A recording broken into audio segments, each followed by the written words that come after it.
کتاب علمیہ ہے، اور اس کتاب کو لکھنے والے ہیں حضرت شیخ الاسلام حافظ زبیر علی زئی رحمہ اللہ رحمۃ واسعہ۔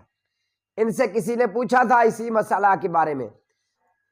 حضرت سیدنا سبحان رضی اللہ تعالیٰ عنہ کہتے ہیں کہ رسول اللہ صلی اللہ علیہ وسلم نے مجاہدین کی ایک جماعت بھیجی، انہیں حکم دیا کہ پگڑیوں پر اور پاؤں کو گرم کرنے والی اشیاء جرابوں اور موزوں پر مسح کریں۔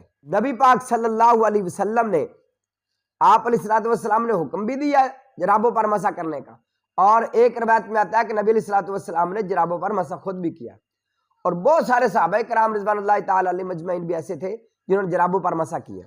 یہ دیکھیں سنن ابی داؤد ہے، سنن ابی داؤد میں یہ روایت ہے، وہ کہتے ہیں وَمَسَحَ عَلَى الْجَوْرَبَيْنِ، مسح کرتے تھے جرابوں پر کون؟